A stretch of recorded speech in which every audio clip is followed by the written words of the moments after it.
This is Healthcare Bill part number 44. We're still on page 46 of the Healthcare Bill. Now, I wanted to cover what this essential coverage is.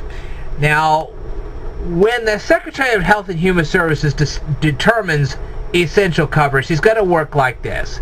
One of the categories he was talking about was maternity care. Okay, so you have a lady, she's pregnant, she goes to the hospital, she has the baby. Now, she has to stay in the hospital for a certain period of time after she's had the baby in order not to bleed to death.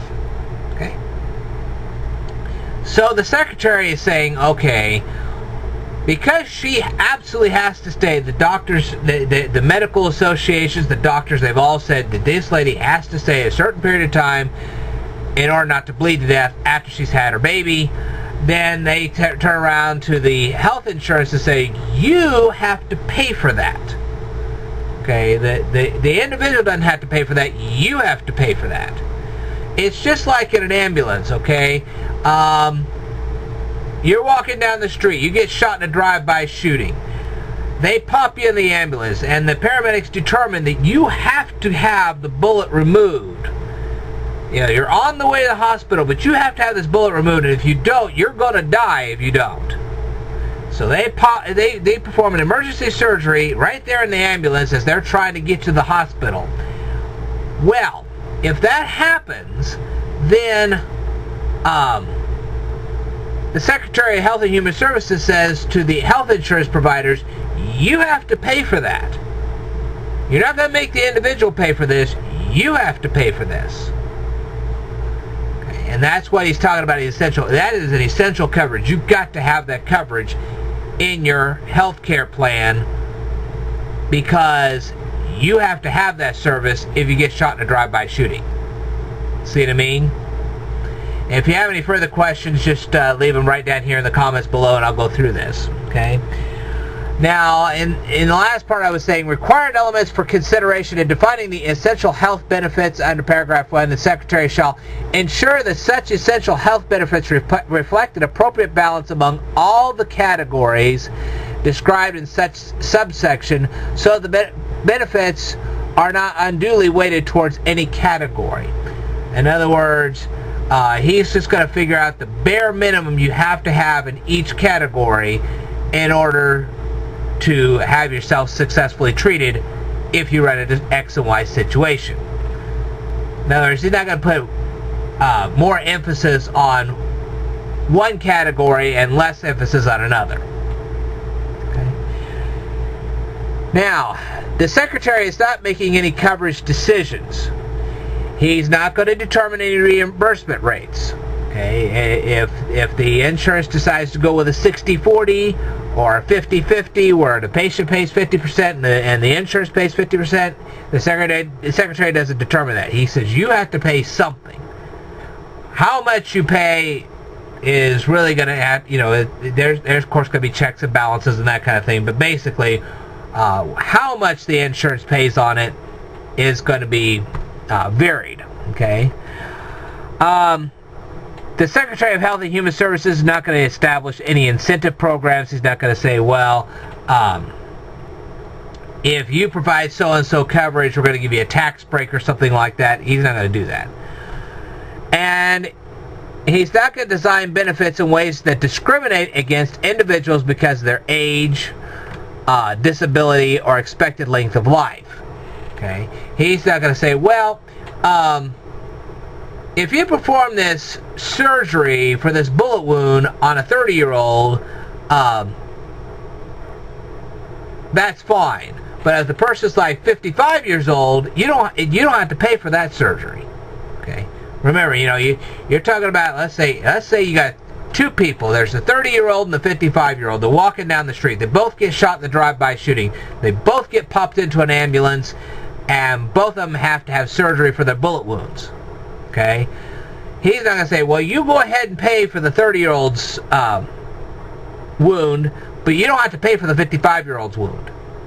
No, he's not going to say that. He says, look, I don't care if the guy's 30 years old or 55 years old, you're going to pay for that anyway. Now, how much you get paid is going to be a different story, but you have to pay at least some of that. Okay?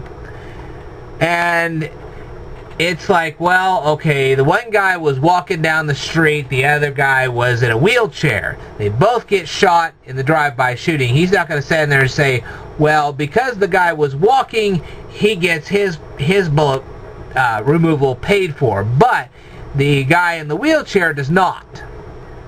He can't do that. And he's not going to do that. Okay.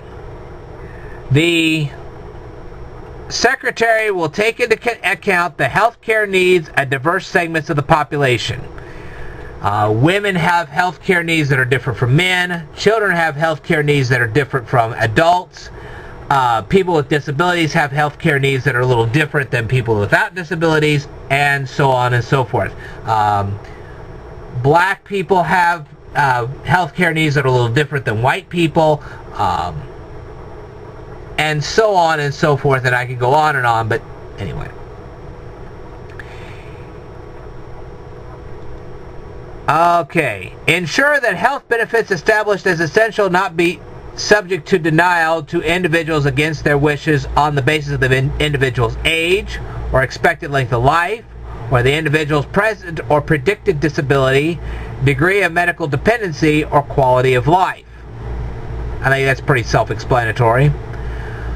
The Secretary of Health and Human Services is going to provide that a qualified health plan shall not be treated as providing coverage for the essential health benefits described in paragraph 1 unless the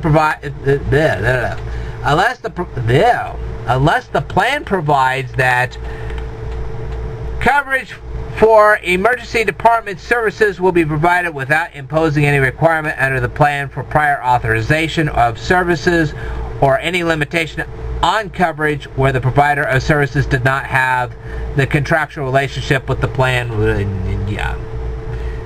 Okay.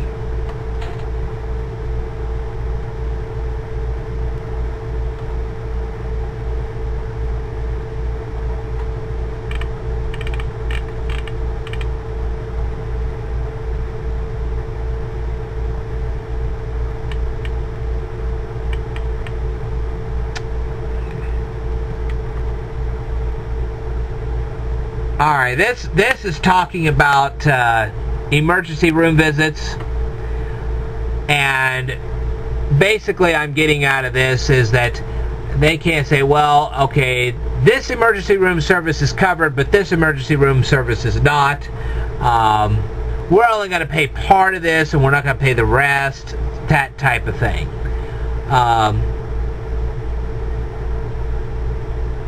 It's saying, if such services are provided out of network, the cost-sharing requirement is the same requirement that would apply if such services are provided. In other words, if you go to the emergency room of a hospital that's in your health insurance network, you're going to pay the same copay, okay?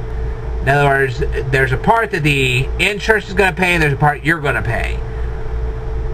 Whatever it is when you're dealing with emergency rooms in an in-network hospital. Now, let's say you're out of town and the only hospital is not a part of your network. Okay? So, the amount you pay and the amount your health insurance pays is going to be the same amount as though you had gone to an in-network hospital. That's what I'm getting out of this. Alright, let's see here. The Secretary will make sure that if a plan described in whatever relating to standalone dental benefits is offered through an exchange, another health plan offered through such an exchange shall not be failed to be treated as a qualified health plan solely because the plan does not cover coverage of benefits offered through the standalone plan that are otherwise required. Whatever. This is I guess some plans cover dental benefits and some plans don't. Okay, and that's what this is dealing with. The Secretary of Health and Human Services will also periodically review the essential health benefits under paragraph 1 and provide a report to Congress and the public that contains an assessment of whether enrollees are facing any difficulty accessing needed services for reasons of coverage or cost. Now what he's going to do is, see, when you have modern technology, of course, there are going to be new services being offered for certain, for instance, if they come up with a new technique to pull bullets out of your body that's a little less invasive than what they have right now, then that new technique may be covered and the old technique may not be covered under these essential benefits anymore. So, of course, the essential benefits are going to be revised every year depending on what new technologies are being offered. Okay. And he's going to say, okay, if this new technology is really working and it needs to be a recommendation from now on, then if the patients are having a hard time getting a hold of it because of cost, then we need to review what the essential benefits will be and change the essential benefits so that the patients can actually get the treatment. And this really goes with cancer treatments. If one of the categories is about cancer treatments, new cancer drugs hit the scene, then they have to say, okay, is this cancer treatment essential? If it is, then the health insurance has to start kicking in more to pay for it. Okay. An assessment of whether the essential health benefits needs to be modified or updated to account for changes in medical evidence or scientific advancement. Okay, if they have new ways of setting your leg because they got new technology, then the new way will be used and the old way will be discontinued. So, what is free to you now may not be free to you later. What isn't free to you now may be free to you later. Okay. Information on how the essential health benefits will be modified to address any such gaps in access or changes in evidence base. An assessment of the potential an assessment of the potential of additional or expanded benefits to increase costs and their interactions between the addition and And the Secretary will periodically update the essential health benefits under paragraph 1 to address any gaps in access to coverage or changes in the evidence base the Secretary identifies in the review conducted under subparagraph G. Wow.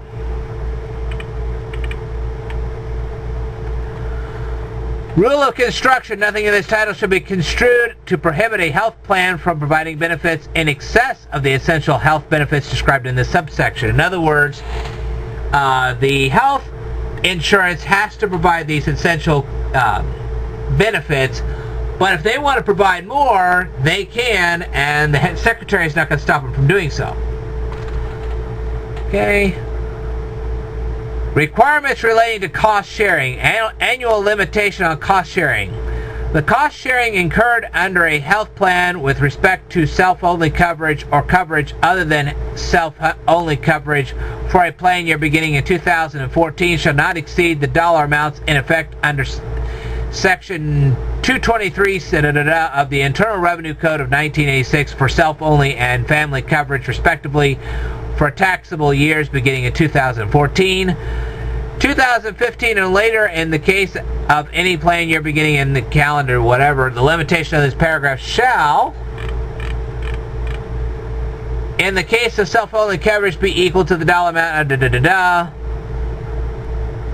increased by an amount equal to the product of that amount, and it just goes on and on and on. Wow. Anyway, you're getting the general gist of this. We are now on page number 48. As you can see here, I will tell you more in my next video, so stay tuned.